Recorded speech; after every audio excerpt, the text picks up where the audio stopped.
15번째 시간입니다. 타락을 불러온 죄는 무엇인가? 소요리 문답 15문은 우리 신조가 창조받은 지위에서 타락하게 된 죄가 무엇입니까? 하는 질문이고, 그 해답은 우리 시조가 창조받은 지위에서 타락하게 된 죄는 금하신 실과를 먹은 것입니다. 이렇게 진술을 하고 있습니다.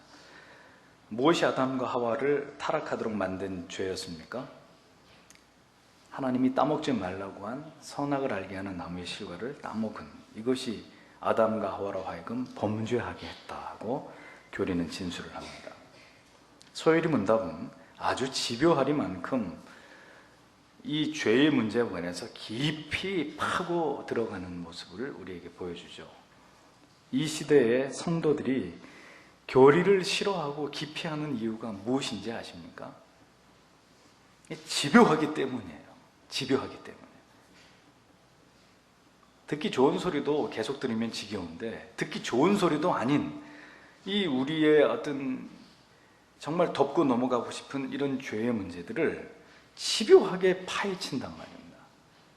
그냥 넘어가주면 좋을 텐데 죄가 무엇인가?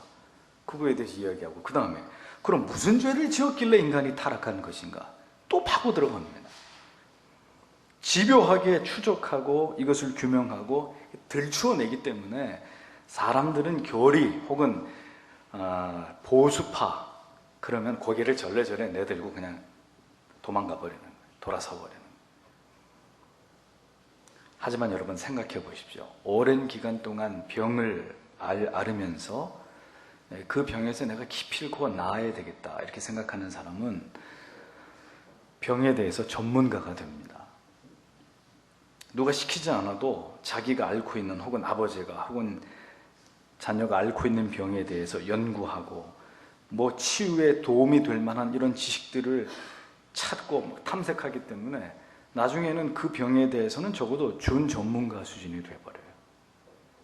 결국 자기의 아이를 살리기 위해서 로렌조 오일이라는 치료제를 만들어낸, 의학에는 전혀 문외했던 어떤 부모처럼 적어도 어떤 병에 대해서는 박사가 돼버리는 거죠. 하나님을 사랑하고 그리고 진정한 신앙을 갖기를 원하는 신자에게는 절대로 숨겨지지 않는, 그리고 타협되지 않는 어떤 특징이 있습니다. 그것은 뭐냐면 정확하고 그리고 정밀한 말씀을 원한다는 거예요.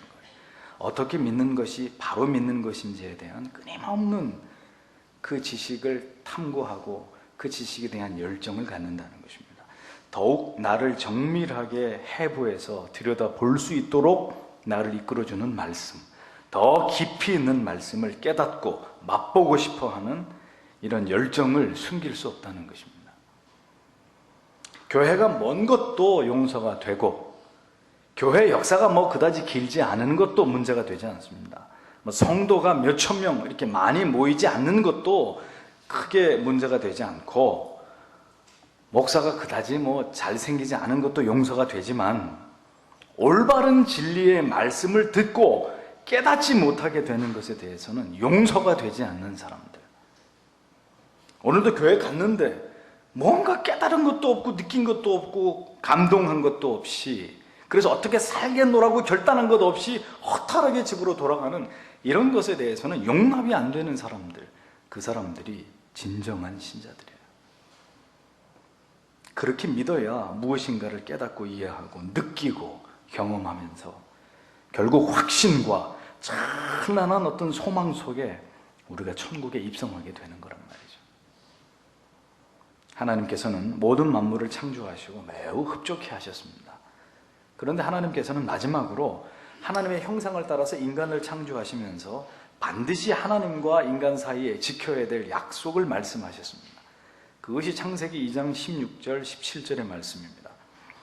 여호와 하나님이 그 사람에게 명하여 가라사대, 동산 각종 나무의 실과는 내가 임의로 먹되 그러나 선악을 알게 하는 나무의 실과는 먹지 말라. 내가 먹는 날에는 정령 죽으리라. 정령 죽으리라. 반드시 죽는다. 아담이 이 말씀을 분명히 이해했을까요?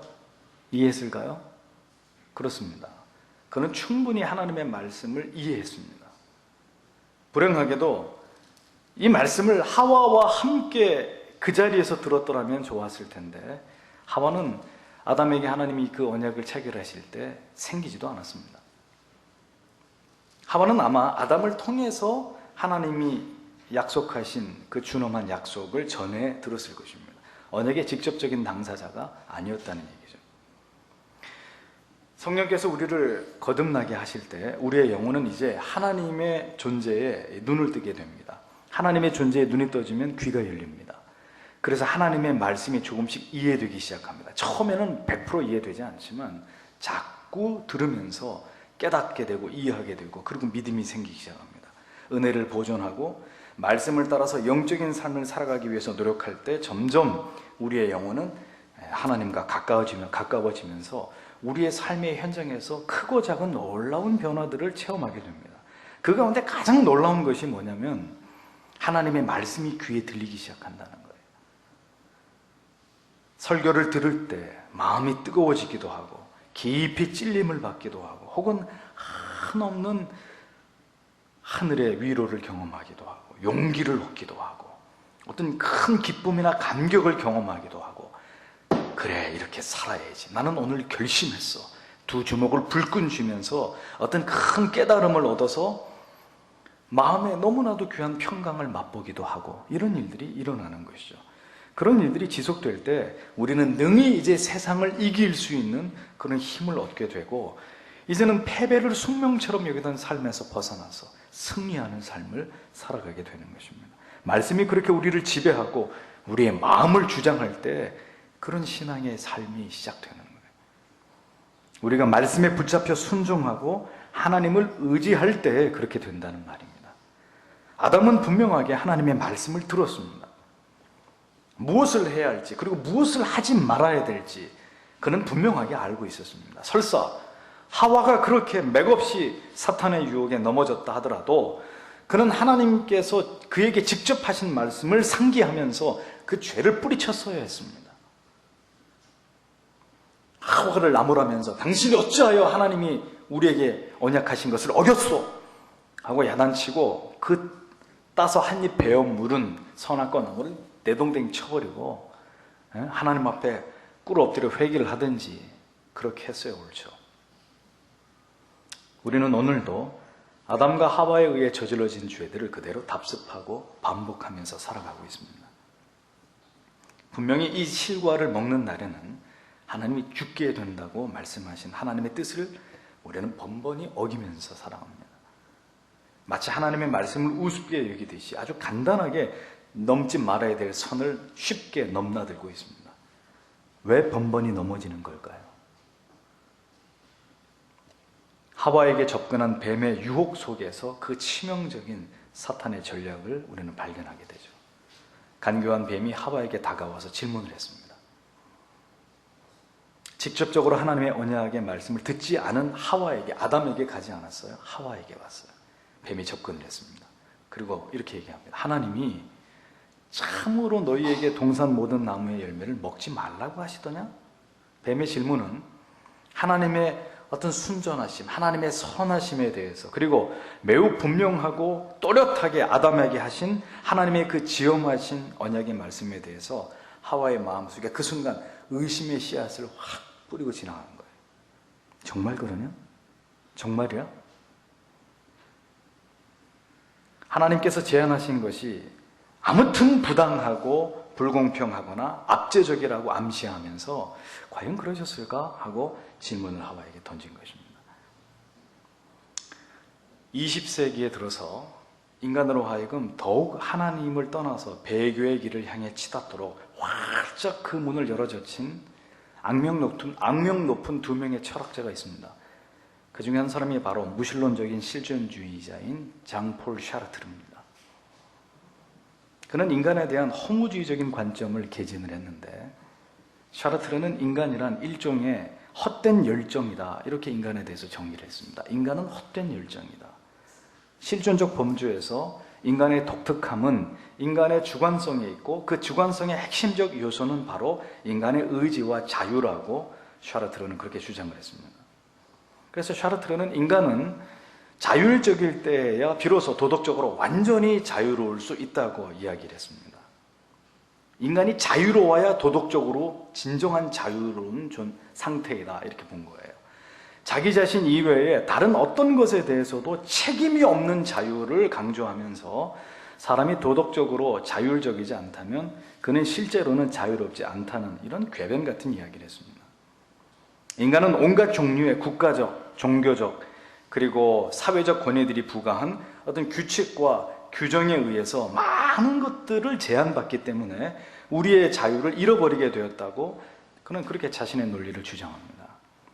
그래서인지 몰라도 그 스스로가 바로 자신의 동료 철학자였던 제2의 성이라는 유명한 작품의 저자 시몬 르 보바르와 필요할 때만 서로를 찾고 상대의 외도에 대해서도 관여하지 않는 이른바 자유계약 결혼을 시작합니다.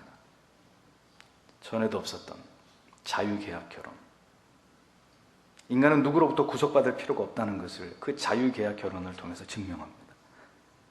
그로 인해서 전 유럽의 젊은이들을 성적 방종으로 이끄는 선구자가 되죠. 샤르트르는 절대적인 자율에 미치지 못하는 그 어떤 것도 자유의 환상에 불과할 뿐이라고 했습니다. 만약 당신이 당신 이외에 어떤 다른 사람에게 책임이 있다면 당신은 참으로 자유로운 것이 아니다. 그는 이상한 말로 자신의 철학의 사조를 증명을 했습니다. 미친 소리지만. 뱀이 하나님께서 정하신 규정에 대해서 질문을 했을 때 뱀이 암묵적으로 부추긴 암시가 무엇이었을까요? 어쨌든 하나님은 지금 너를 제한함으로써 너의 자유를 제거했다는 거예요. 그러므로 하나님은 차라리 모든 나무의 열매를 먹을 수 없다고 말하는 편이 더 나았을 것이라고 뱀은 하와에게 그렇게 말하고 있었던 것입니다. 하나님은 자신의 뜻을 네게 강요하는 것이고 스스로 자유로울 수 있는 너의 권한을 빼앗아 가신 거야. 너는 이제 자유를 선택해. 하나님의 말에, 그분의 말에 얽매이지 말고 네 안에 있는 자유를 선택해 하고 부추겼던 것이죠. 뱀의 논리는 바로 인간의 자유를 하나님의 법 위에 올려놓고자 하와를 부추긴 것이었습니다. 그러나 하와는 이때만 해도 하나님의 약속에 대한 올바른 이해 아래 있고자 했던 것을 볼 수 있습니다. 아직 자유를 찾아 이런 이 사탄의 속삭임에 이 유혹의 마수에 완전히 넘어가지 않았어요. 그녀는 이렇게 사탄에게 말하죠. 마귀에게 창세기 3장 2절 이하에 여자가 뱀에게 말하되 동산 나무의 실과를 우리가 먹을 수 있으나 동산 중앙에 있는 나무의 실과는 하나님의 말씀에 너희는 먹지도 말고 만지지도 말라 너희가 죽을까 하노라 하셨느니라 이렇게 진술하고 있습니다. 자유를 선택해. 자유. 너도 하나님처럼 될 수 있는 거야. 그 말에 하와가 이렇게 대응을 했다는 거예요. 사실 100% 정확한 반론은 아니었습니다. 왜냐하면 하나님은 반드시 너희가 이것을 따먹으면 정령 죽으리라 라고 말씀하셨는데 그 하나님의 말씀의 뒷부분을 이렇게 왜곡해서 너희가 죽을까 하노라 하고 임의로 하나님의 말씀을 재해석했기 때문입니다. 어찌됐든 반응은 좋았어요. 하지만 항상 문제는 뭐냐면 우리 스스로 마귀에게 우리가 빈틈을 보인다는 것입니다. 우리 스스로.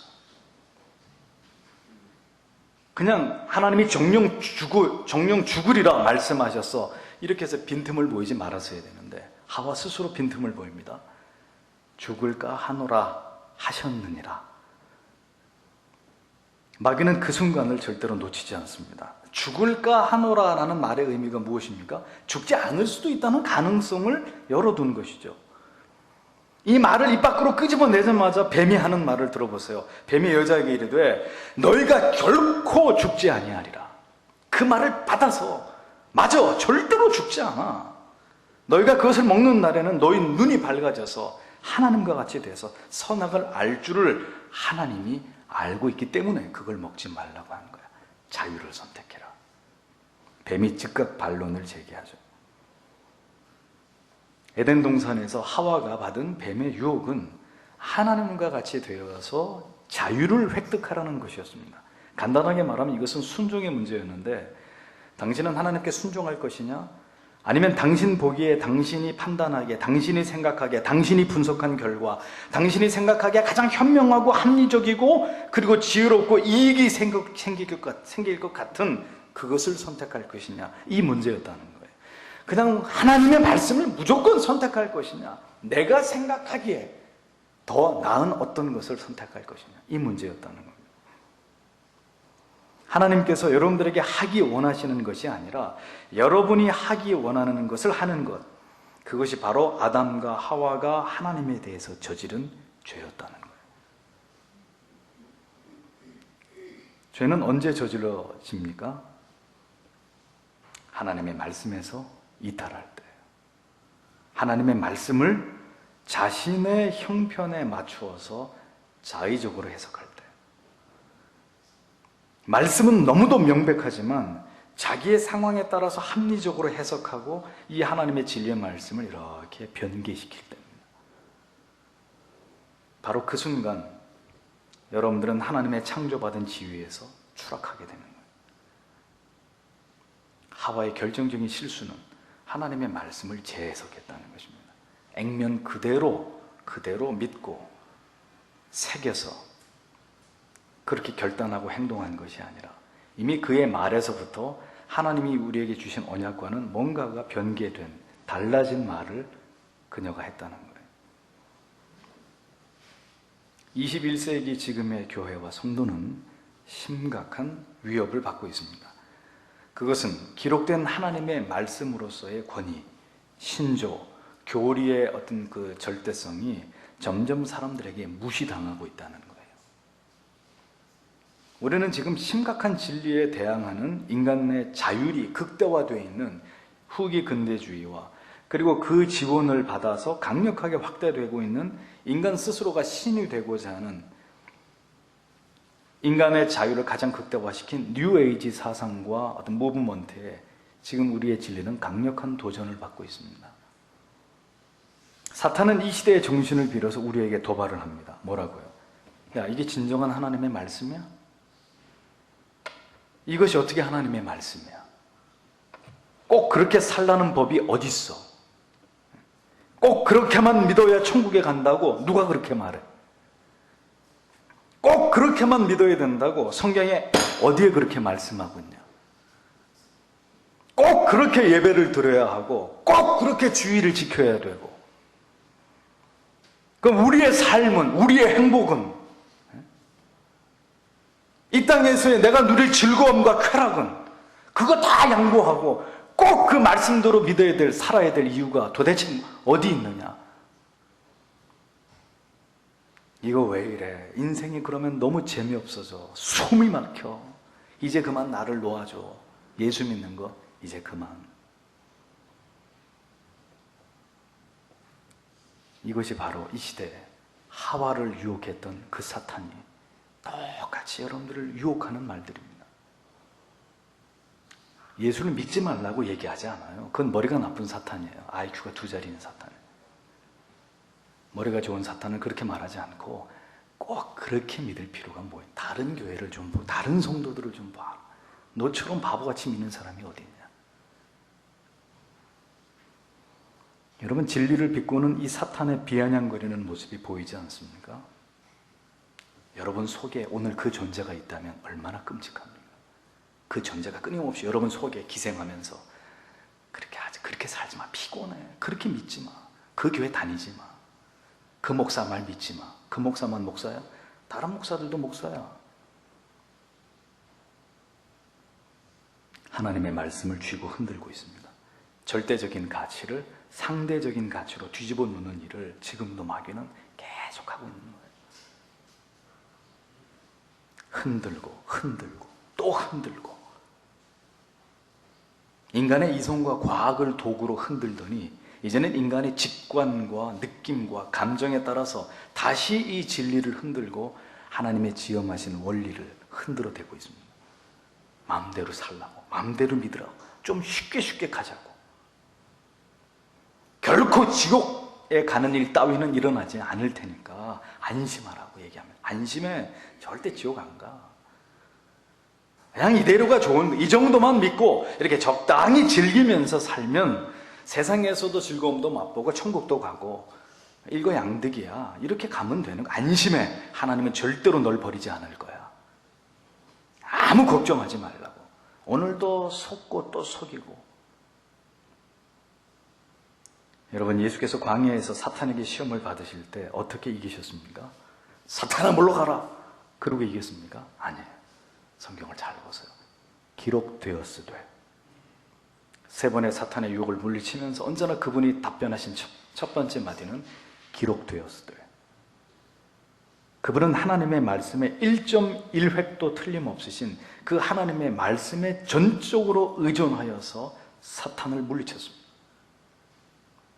절대의 기준, 절대 불변의 부동의 원칙과 원리인 이 진리의 말씀의 기초에서 왜곡의 괴물, 거짓의 아비인 사탄과 맞섰단 말이에요. 누가? 하나님의 아들이신 예수 그리스도께서.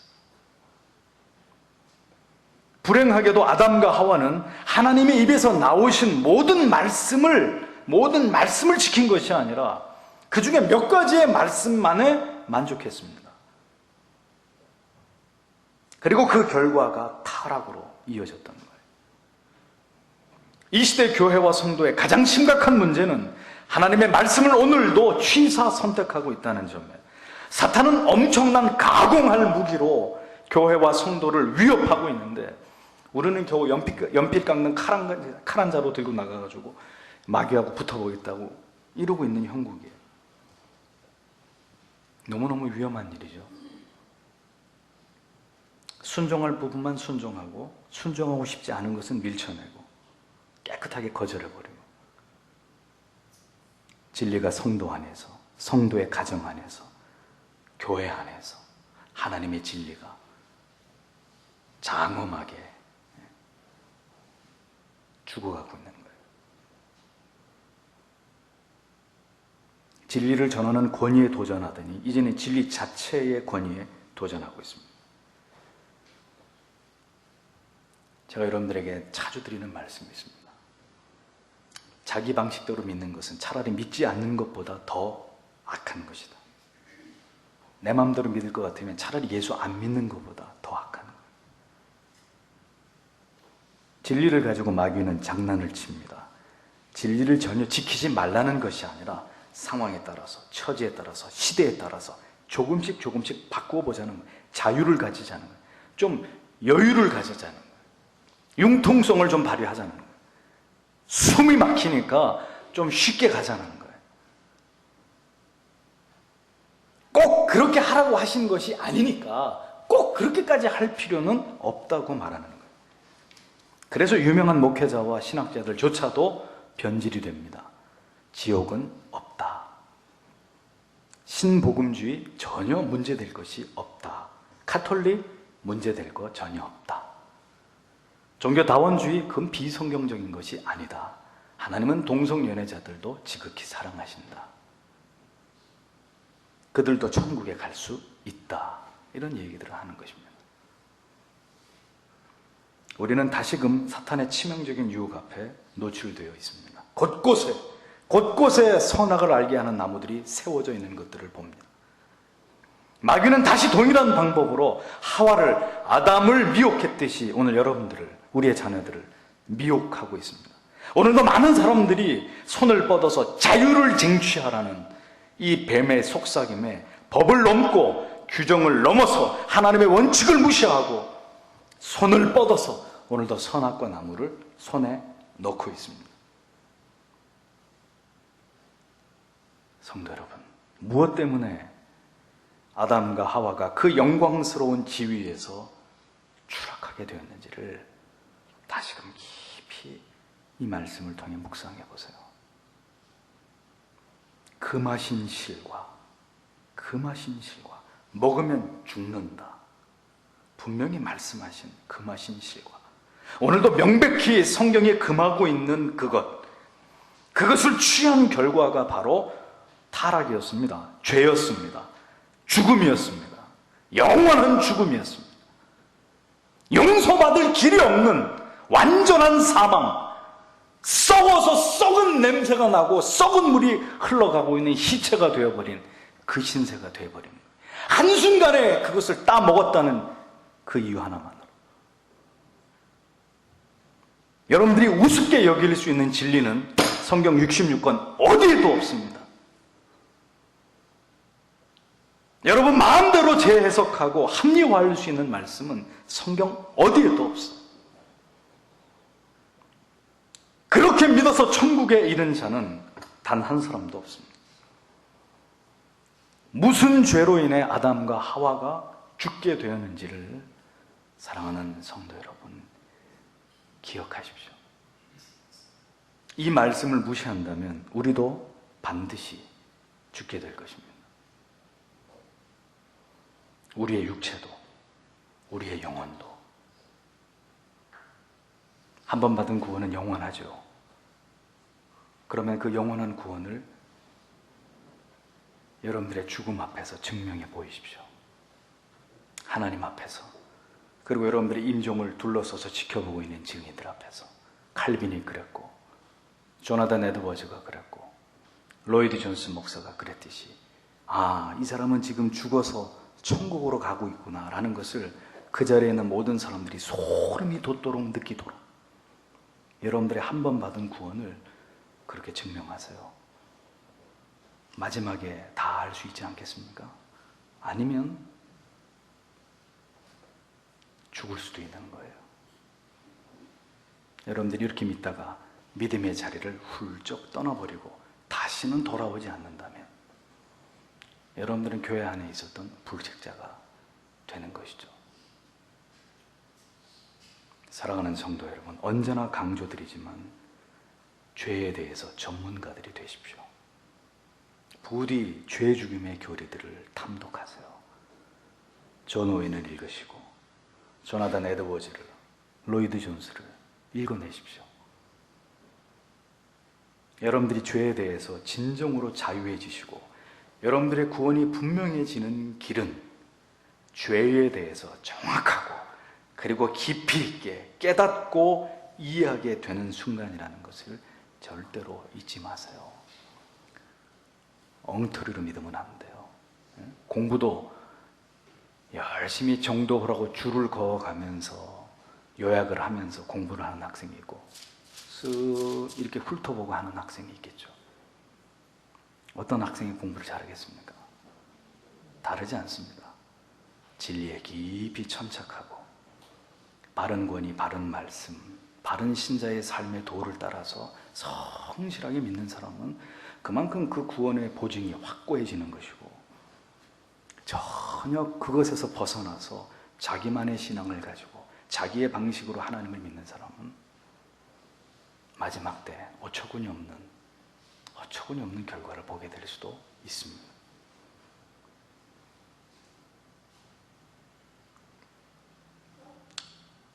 분명하게 알고 분명하게 믿는 그 지점까지 나아가고 또 나아가고 또 나아가야 돼. 절대로 쉬지 마세요. 진리에 창념하고 신앙의 본질을 굳게 붙드는 그런 성도님들이 다 되시기를 주님의 이름으로 축복합니다. 기도하겠습니다.